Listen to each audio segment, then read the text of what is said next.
So I met this couple who have been married for 72 years. That's right, I said they've been married for 72 years. One is 97, the other is 96. So I said they've been married for 72 years. And I got to spend about 20 minutes with this couple, and of course, I had to interview them. But one of the things out of the interview one of the things that came out of the interview is the fact that they validated my thoughts, my logic, my feelings, my instincts on relationships since the time I was about 15 years old. They validated all those thoughts. Also, it pissed me off a little bit, the fact that my thoughts, my feelings, my logic on relationship were validated, because I've often hoped that I was wrong. And for anybody who's ever been in a relationship with me, anybody who's ever been married to me, they will understand why I was upset about it, but also it validates everything I've ever said in a relationship. And if you've been in one with me, or I've coached you and you went against what I was coaching you about relationships, they validate it. They validate it. So hopefully the lessons that you've learned from me in the past, the lessons you've learned from me by watching other videos concerning relationships, maybe their validation of 72 years of being married, born in 1921 and 1922, and going through those decades after decades after decades, almost a century of life, and being married for 72 of those years. Maybe that couple's information that I'm about to tell you, you'll take it more to heart.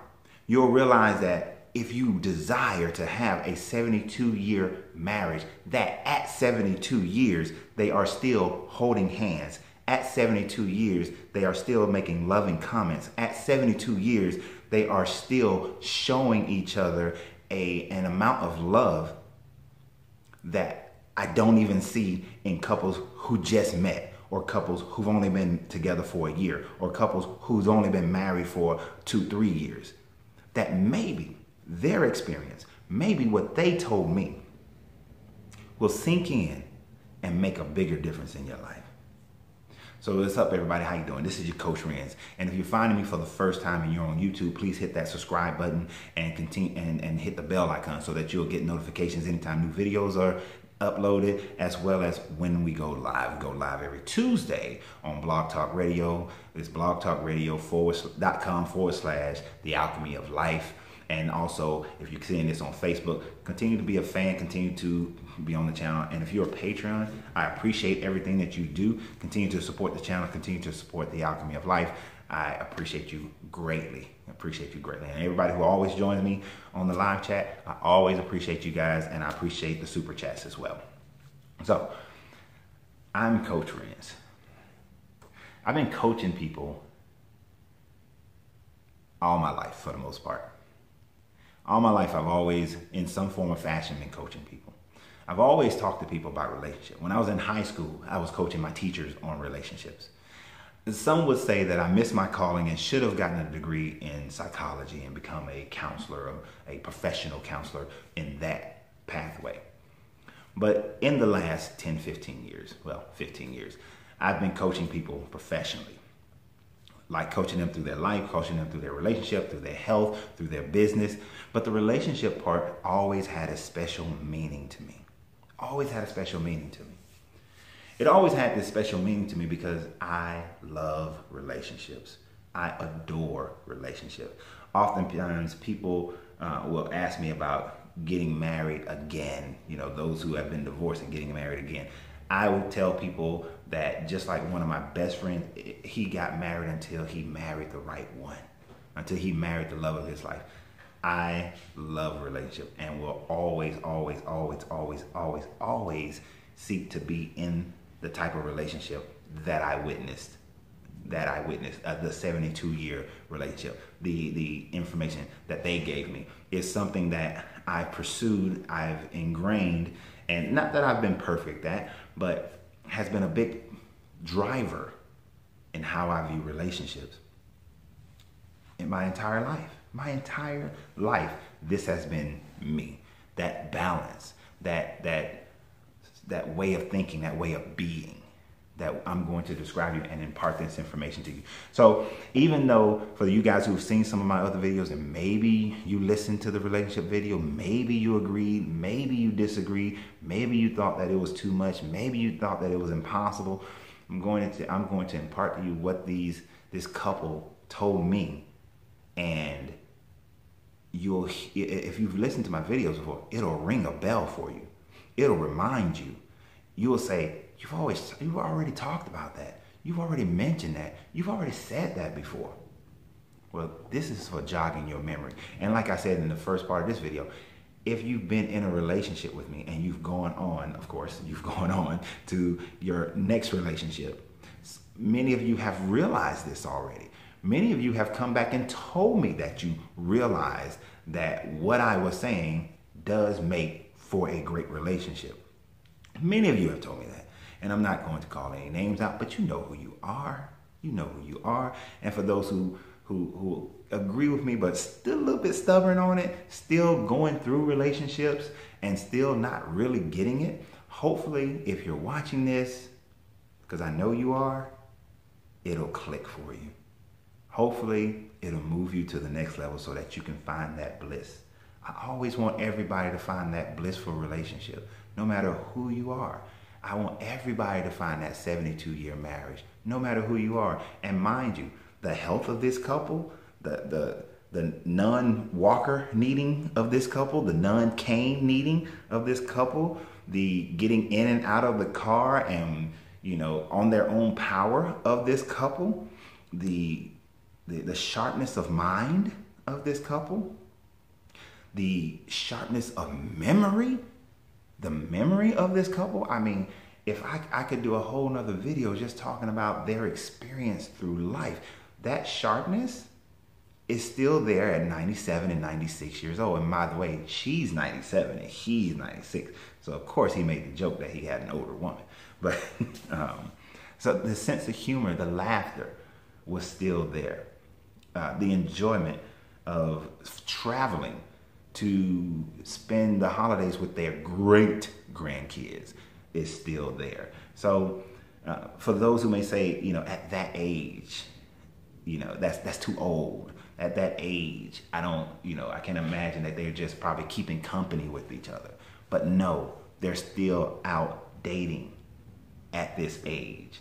They're still going to dinner and movies at this age. They're using smartphones at this age. So for all those people who may have some negative thought already about the age or something about being comfortable, this couple totally blows that away.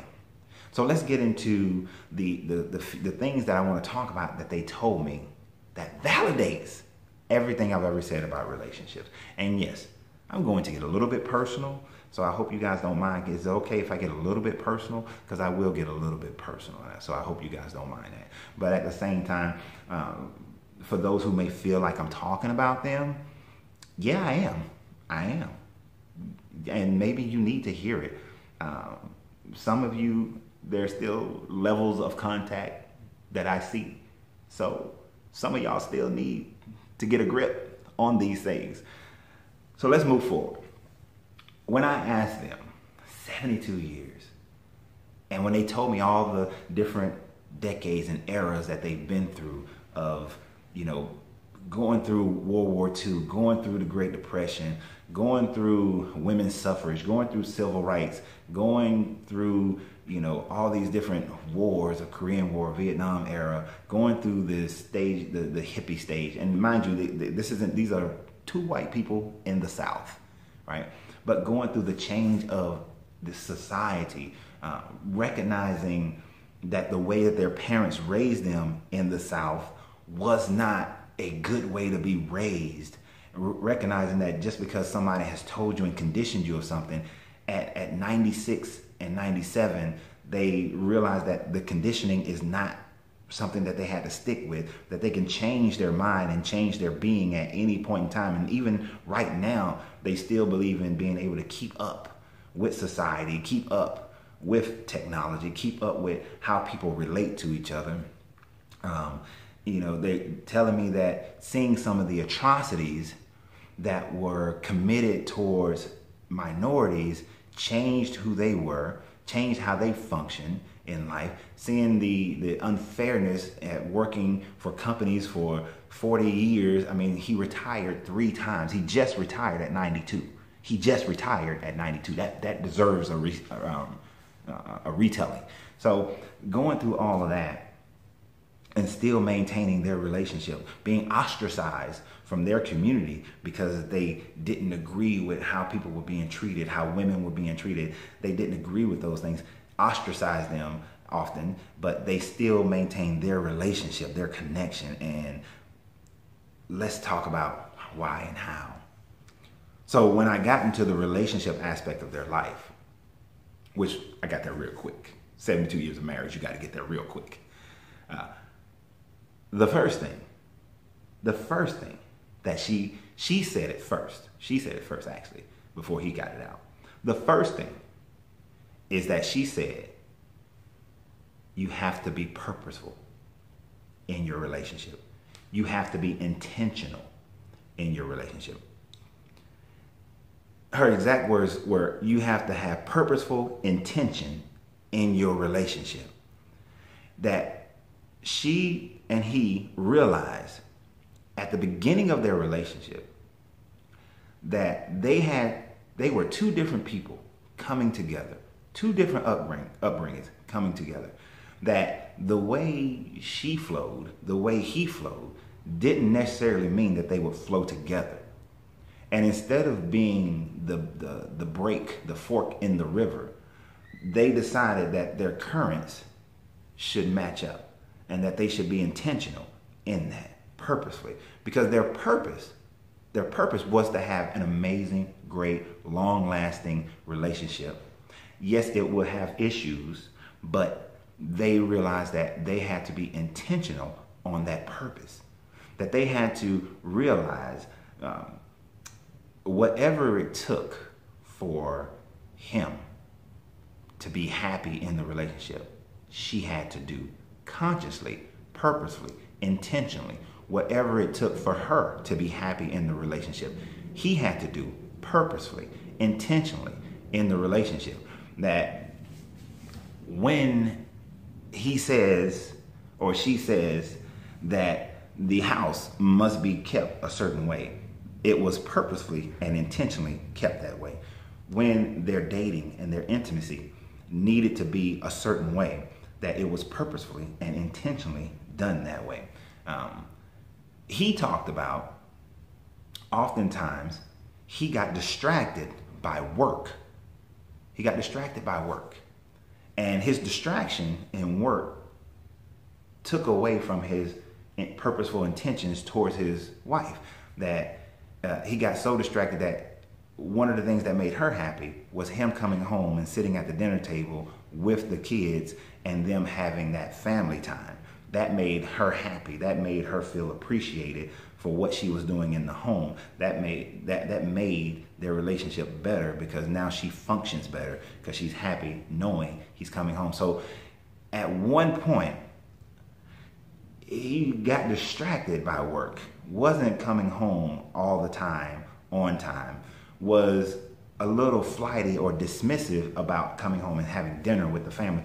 But then he realized that what was more important? What was the purpose? What was the purpose? And so he became intentional on leaving work on time.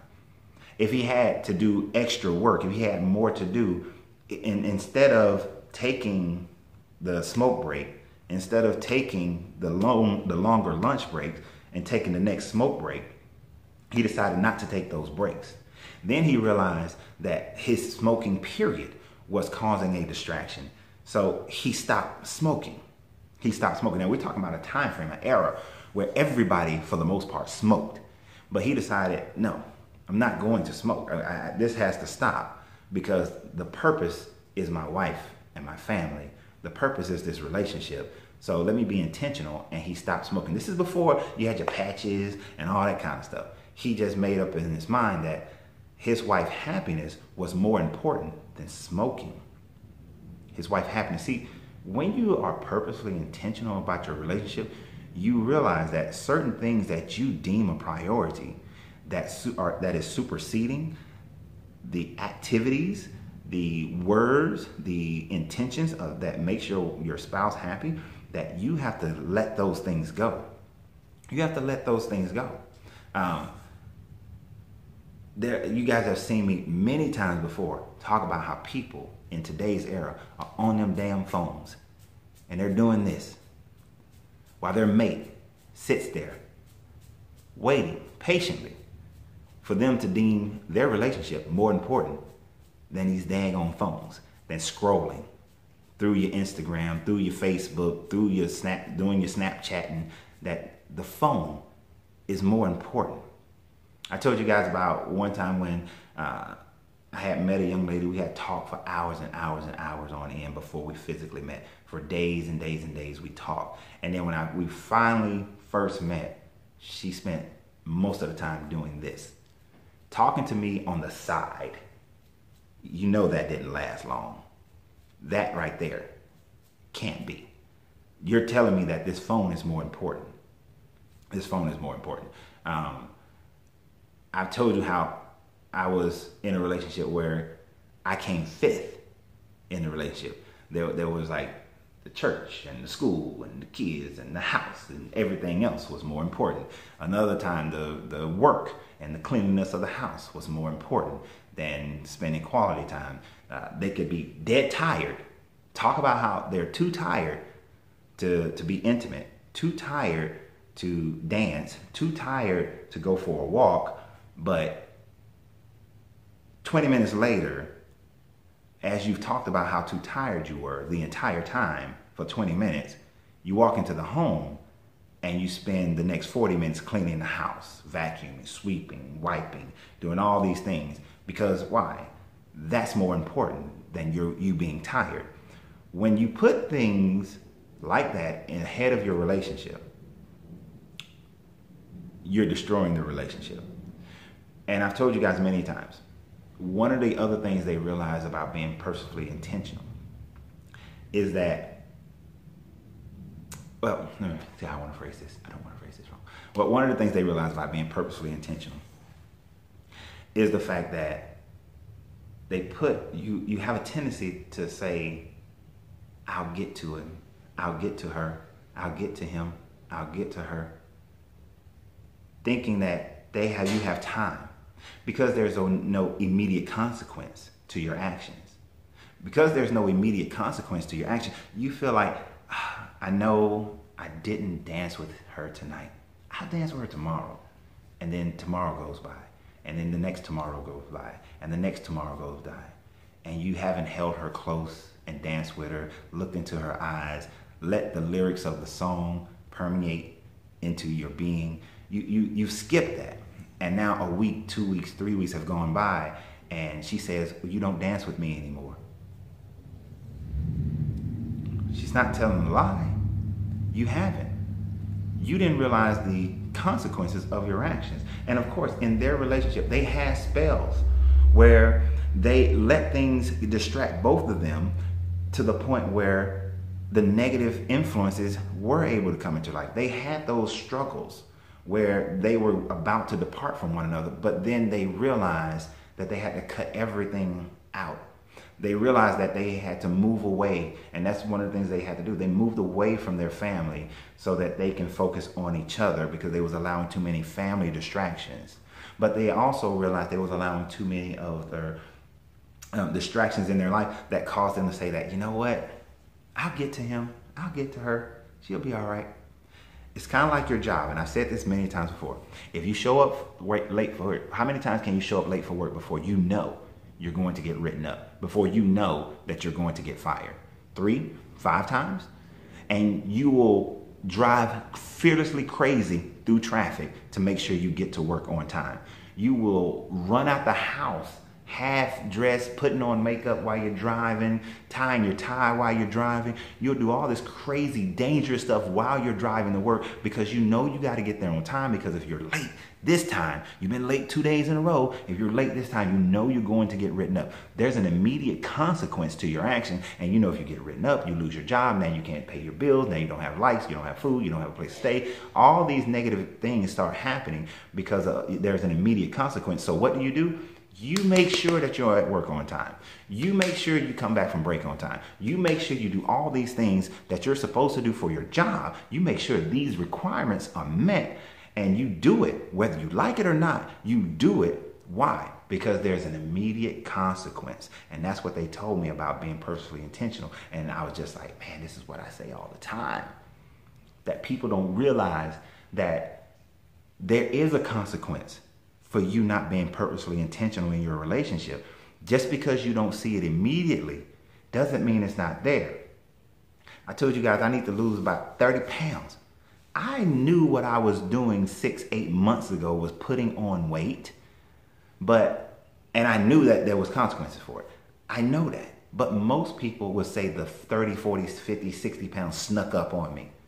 That they'll see themselves gradually go from being, a size 8 to a size 16 over a 5-year period, and they'll say, oh, what happened? It was happening 5 years ago, but because the consequence, if you ate a cheeseburger and it immediately put a lump of fat on your hip, you immediately went up a dress size, you wouldn't eat that way. You would change the way you eat immediately, but it has an immediate consequence. Relationships oftentimes don't have immediate consequences unless it's infidelity, unless it's violence, unless it's a way of talking to each other rudely, unless it's something that's right in your face. It doesn't have that immediate consequence. But it's the subtle things. It's the things that you think are small. Those are the things that are undermining your relationship. Those are the things that are slowly eroding away at your relationship. And you don't realize, and then all of a sudden, 2 years later, you wonder, what happened? Where did the fire go? Where did the fire go? And that's the next thing that they told me. They realized after they had been married for about 5 years that they cannot let the fire go away, that they can't let it die down. You got to understand, we're talking about an era in the South where it was common that the man would have a side piece, that the man would have, he had his wife pristine at home, and he had his lady friend, the slutty one, on the side that he went and visited. That wives, and I told you guys this before, I was in a relationship where wives don't do this, wives don't do that, but the man is going out fulfilling his sexual desires with the lady friend, the slutty girl on the side, because his wife won't do this and his wife won't do that because she's upholding to cultural conditionings. And yes, it was kind of weird having a 97-year-old lady telling me that she lays it on him, and still to this day, she lays it on him. Kind of crazy, kind of weird, but I respect it. But she told me this, and I was like, ew. Like, seriously? I don't want to imagine this. I don't want to have that in my brain. But, at the same time, I applauded it because it meant that 96 years old does not mean you die, that aspect of your life died. Of course, it has its different form. But her thing was, it was whatever it took. Whatever it took. And she recognized that when she did whatever it took, he actually performed better in life. How many times I've told you guys about the German study that showed where men who are and this study was done in the 50s, that men who have a better intimate life perform better in their business and their work, that they usually make 30 to 40% more than the men who don't. The German study done in the 1950s. Another study similar was done in the 1980s. Both had the exact same results, that the men who have the non-existence perform worse unless they would just become workaholics and that becomes their escape. The men who have moderate, they are average in life, but the men who have the amazing, they are the fulfilling, I should say, They perform better in life. I told you about how Henry Ford started performing better in life when his wife became tantric. And what's funny about that, this man, one of his retirements is from the Ford Motor Company. I thought that was interesting. But she told me that she had to realize that, break tradition, break conditioning, and do what was necessary. It didn't matter what other people thought about it. Do what was necessary, because their purpose was the 72 years that they're currently in. The 72 years. And actually, they'll be 73 years married in 2 months. So, yeah, 73 years. I might as well just say 73 years of marriage. So being purposefully intentional. And yeah, I spent a lot of time on that one, because without that one, the rest won't matter. Without that one, the rest won't matter. So let's keep moving forward. So what was the next thing that they told me? Wait, before I go there. You have to be willing to recognize what your truth is. If you're not going to be able to do something, don't tell him or her that you're going to do it. If you know that there's something about you that is not, then don't tell the person that that's what you are. You know, I've had that relationship where I was told, oh, I'm this kind of person in the house, and I'm this kind of person as far as I'm adventurous. And you had one adventure in your life, and all of a sudden now you're adventurous. You cleaned your house one time, and now you're organized and clean. You tried to start one business. You was involved in one business, so now you're a serial entrepreneur. No, you're not. Habits are created over time. And if you go back to being purposefully intentional, that's how they created who they are. That's how they determine who they desire to be, is habit after habit, continuing to do the same thing purposefully, intentionally, until it becomes natural, your natural flow, who you just are. He changed, she changed. Over these decades, they both changed, but they changed because they created new habits that changed who they were. We're going to come back to that as well. But they changed those habits. Now, one other thing, the next thing is the fact that personal awareness. They knew who they were, and they didn't have to wonder about who they were. You know, I was in a relationship, a marriage at that, where the person, I told them exactly what I was looking for in a wife. They demonstrated that for a year. We got married. And a few months later, I turned around and wondered, who was I married to? Because this person is not the same person I dated. They went as far as to, before we went to counseling, to say that maybe we should forget who we said we were when we were dating, all the things we were doing when we was dating, and learn each other now. I thought that was a bunch of BS, but I was married, so let's try it. And in my journals, I see where I wrote, this is a bunch of BS. So, and then as we went through counseling, the counselor said, that's bait and switch. You can't do that to a person. And then a few years later, the person said, I guess I'm just not who I thought I was going to be when I got married.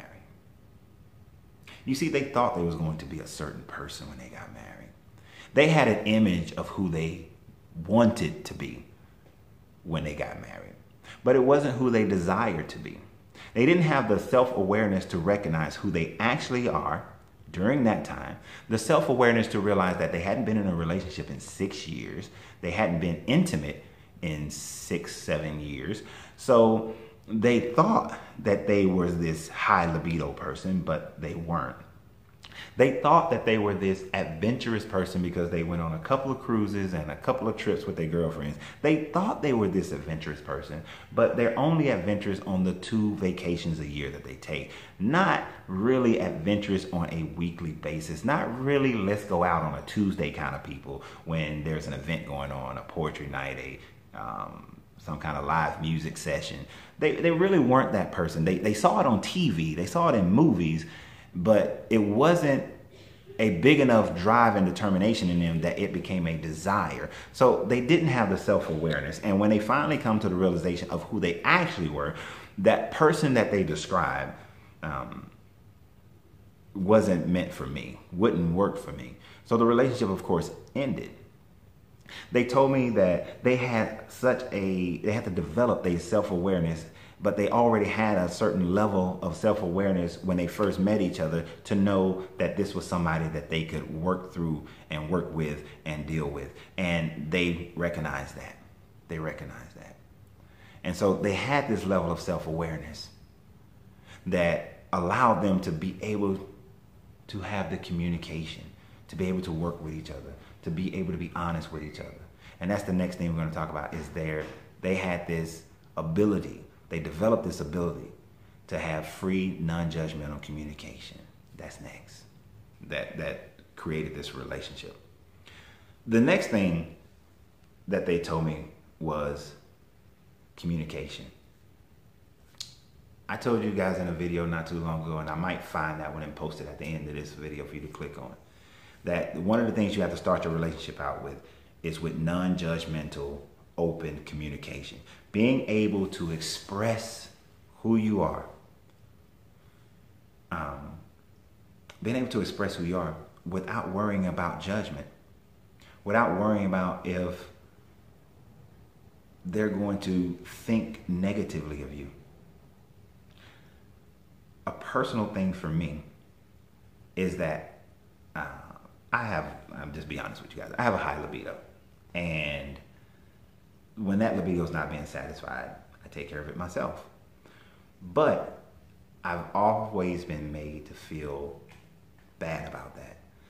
Even if it was something that they felt bad about themselves because they know they weren't taking care of me and they wanted to, and they would say that they want to, but then they wouldn't do it. So to me, it was like, why are you saying that you want to? But then when I would take care of it myself, because I don't want to be distracted all day thinking about it, they would make me feel bad about it because they felt bad about it because they didn't do it, but they wanted to do it. And to me, that was idiotic because, like, you do what's important. And you can spend an hour watching a TV show, but you can't spend that time. You can spend 3 hours studying, but you can't spend that time. You can make sure that you go and do whatever you're doing at the church for 2-3 hours, but you can't spend that time. You can go work an 8-hour job, but you can't spend that time. None of those, so that will never ever make sense to me. It will never be acceptable to me because all it is you do what's important to you. So, but having that ability to have open, free, non-judgmental communication allows for the trueness to come out, allows for that true self, allows for what I just talked about how you have to be your authentic self, your true self. It allows for that to be there. It allows for you to be that person. It allows for you to communicate that over to them. And that is the important part. I mean, these are joined at the hip because the next thing that you told me about was communication, that you have to communicate with one another, both physically and verbally, that your body language, your actions speak communication, your words speak communication. But if you don't feel free to do that, then you're going to present a false image. And, you know, as I told you guys before, I've been in a relationship with somebody who presented a false image for over a year, right? And then the reality set in and they wonder why it didn't work. They came to that realization, they did that, and it blew me away because they had an image of what they wanted to be, but it wasn't who they were. Now, let me take a pause here and reiterate what I talked about earlier, the fact that you have to discover who you are. And if you have things about you that you want to be different, that you desire to be different, you have to be purposefully intentional on being different. It can't be a thing where you take it lazily. You can't be a thing that you say, it's just words. It has to be brought out in action. If you don't commit to the action, then it's just words. It's just words. So let's get back, because I already talked about that. The next thing is the communication. She said you have to be able to communicate. One of the things that most people don't realize, and I am told this often, that I communicate very loudly, not through my words all the time, not even most of the time. that my energy, my body language, my attitude, that it communicates more so than my words. But that is not a bad thing. That's actually a good thing, because that allows my true self, my true thoughts, my true imaginings to come to the forefront. That it doesn't leave, it reinforces the words and doesn't leave gaps where a person has to assume things. You know exactly what it is. Now, whether or not you choose to accept them, that's on another part. That's can't help that. Some people, they in relationships I've been in, they know who I am, they understand who I am, but they don't want to accept the reality of it and want it to change, want me to change. But why would I do that? That is, if I did that, I wouldn't be me. And the sad part about it is that in most of my relationships, I wasn't allowed to be me, because that non-judgmental thing wasn't there. So I wasn't allowed to truly be myself. And because that, I wasn't allowed to truly be myself. At some point, it's an underlying current that will erode the relationship, because at some point I have to be myself, and I can't be anybody else but myself. And oftentimes I've wanted to change myself. And when I do that, it may not jive with the person, because they refuse to accept the reality of this is who I am and this is who I desire to be. But being able to communicate that, being open to listening, he talked about how he was very aware of how she changed through life, that he wasn't really into women's suffrage. He really wasn't. But seeing how devoted she was changed him. Seeing how not being stuck on the logic of the male mindset of the 1930s and 40s changed him from that, because he's purposely want and desire to have this relationship with her. So it changed him in seeing how she responded to that era. It changed him in seeing how she responded to the civil rights era. It changed him in seeing how she responded to the way she wanted to raise the children. Changed him. Yeah, he came from a very abusive, male-dominated, rough relationship with his parents, but watching the love she had changed him. So he watched her body language communication. And then the last part of the communication is that she watched how whatever his words were his actions, and realized that her words weren't always her actions. That she stopped, and one of the things she told me, she stopped making promises she couldn't keep. If she was unsure about an activity, unsure about what they were going to do, how things were going to be, she would not speak them. She would keep them to herself, because he, like me, if you tell me something, that's going to become my expectation. Foolishly, I accept your words as truth, and I expect your words to materialize into reality. So when they don't, and people say, oh, you throwing that in my face. No, I'm telling you what you said, and I had an expectation based on what you said. And since I do, this is what I'm looking for to happen. I told you guys I was in a relationship before where the young lady, I set the precedence of how I was going to help her change her situation. She was in a negative situation, and I set parameters. By this date, this has to be. This is what life will be at this date. So when that date came, my expectation was that date. She thought she could manipulate the situation, convincing the whole time, thinking that I would not uphold to what I said. But when that date came, I did. And yes, that broke the relationship, because now she felt like I didn't care about her. No, I care about you. But I knew that by this date, I couldn't maintain the status quo that allowed for me to help you. So I adhered to my date. Now, I'm not perfect in always upholding every word that I say, but for the majority, I'm going to say about 80%.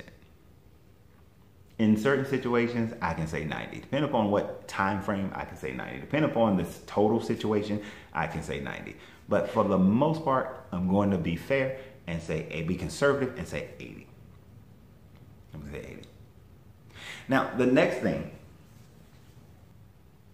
and so finally, I wanted to tell you that the other thing, the last thing, and even though this was technically the second thing that they said, I wanted it to be the last thing in this video.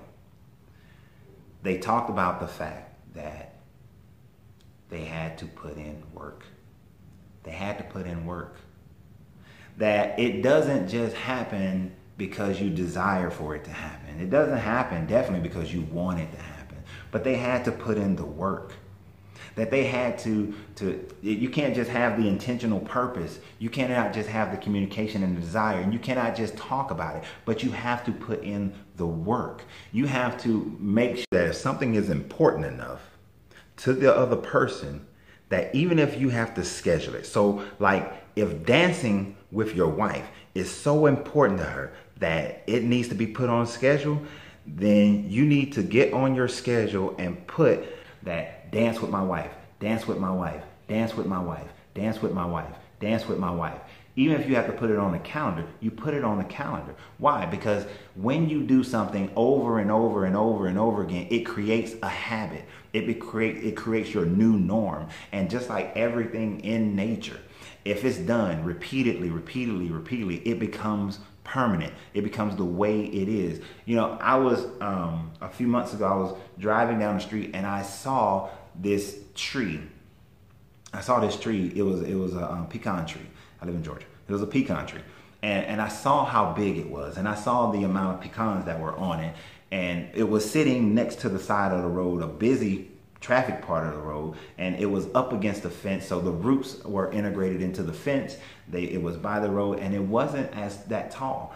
But earlier that day, I saw another pecan tree that was like 3 times taller than this one, but it was in the middle of a park and it was next to a stream. So the one that was next to the stream, it had grown its roots in good ground, and it had grown its roots in the ground that it was in. It became permanent for that one to be 3 times as tall. And the one that was next to the road, next to the fence, it was shorter. It was more malnourished. That conditioning, that environment made it permanent in its stature, and both permanents in how much fruit they bear. So in nature, if something is in the same place, being fed the same thing in the same environment, it becomes permanent for what it produces. So if your habits are always the same, the fruit it produces will become permanent. If you ignore your spouse, your loved one, your girlfriend, your boyfriend, if you ignore them and favor a television show over the person that you're supposed to be with, that will become permanent. And yes, this season went out, but you will find another season of something to watch. It has become common in our culture today for people to binge watch different things. People binge watch Luke Cage. They binge watch these different shows when they come on. And you will ignore your spouse and everything that you said that you wanted to do, desired to do, and willing to do with them. You will ignore them because you've gotten to this habit of binge watching. You've gotten to this habit of these dang scrolling on these phones that some of you can't go 10 minutes. I was dating a young lady and I spent a week monitoring how often she picked up that phone, the intervals between her picking up her phone. And it's not like she was doing it for business or work, but I monitored how often she picked it up, and I monitored what she was doing on it, because I did want to differentiate the work time frame from the non-essential. So, and I monitored her for a week, and what I found was that every 3 minutes, unless she was cooking or bathing or something like that, every 3 minutes when we were in company with each other, she picked up her phone at least to look at it. If she didn't scroll, she at least had to check it. Every 3 minutes, she checked that phone, check that phone, check that phone. And 90% of the time, she was checking her phone for Facebook and Instagram. And that became habit for her to check her phone every 3 minutes, Facebook, Instagram. Wake up in the morning, check that phone. Before you go to bed at night, check that phone. Going to the bathroom, take the phone. Sitting there trying to watch a movie, checking the phone. In the movie theater, watching a movie, checking the phone. Always checking the phone. And that week I purposely made sure that we went to dinner, that we went to the movies, that we went to a jazz set, that we did all these things, that some serious dating went on all that week. Because I wanted to see, like, in these environments, are you still going to check that damn phone? And she kept checking that damn phone. I can tell you one of the reasons why that relationship eroded is because she developed a habit of checking that phone. And I guarantee you to this day, she checks that damn phone all the time. All the time she checks that phone. And it drove me insane. We talked about it, we discussed it. We made overtures, we made promises and that sort of thing. But nothing changed because you have to do the work. You have to purposely, intentionally do the work if you want to change a habit. So whatever habits you have right now that's keeping you from being able to really facilitate a 72-year marriage, you have to do the work to change it. If you've been doing something a certain way, I'm 47, so you know I got habits that I've been doing for decades. I don't expect them to change in 21 days. Those habits are going to take a while, a certain amount of time for those things to change. But I will purposely make sure that I'm intentional about changing them. If I got to put them on my schedule, I put them on my schedule. If I have to make sure I have alarms that remind me, I do alarms that remind me. I used to have to put alarms to remind me when to meditate when I first started meditating because I wasn't doing it. And then I fell out of the habit of meditating. I had to get myself back into it. So I set alarms to remind me when to meditate again. So you have to, like, if it's important enough to you, you have to be willing to do the work, and you have to be intentional about the work. If you're not, then it's not that important to you. So when someone tells you, when your mate is communicating to you both physically and verbally that they're not as important to you as all these other things, you best damn believe that they've been watching and that they feel it. And they're communicating this to you because they want things to change. They have a desire for things to change. But if you don't do the work and do it intentionally, then it's not going to change. But if you do the work, do it intentionally, over time, it will become your new norm. It will become your new habit. You will long for them to be in the house with you. You will long for them to dance with you. You will long for them to make love to you. You will long for them to take a walk with you.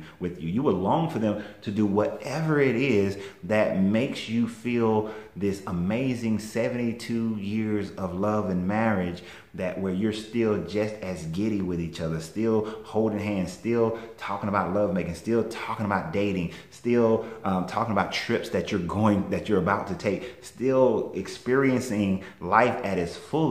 If you want to have that, then you have to take what this couple who have done this for 72 years, take what they told me, they imparted to me, which is a repetitive thing that I've been telling you guys for a very long time. Take it and put it into action if you truly desire to have it. Now, if you don't want to have it, you just think that the universe, God, whomever is just going to plop down that perfect man, perfect woman in your life, you're fooling yourself, because that person doesn't exist. That person doesn't exist. Any and all relationships is going to take some work. But if you're waiting on that, then you're going to get whatever you get in life. But if you're purposeful about your relationship and do the work and have that non-judgmental communication, and you have the self-awareness to be able to do that, and you communicate where you listen to the other person, you understand what the other person is saying, and you make the efforts, the continuous effort, day-to-day efforts, then I guarantee you'll see that 72 years of marriage. That's my new relationship goal. 72 years of marriage. I'm 47. So that means I got to live at least about 150 years.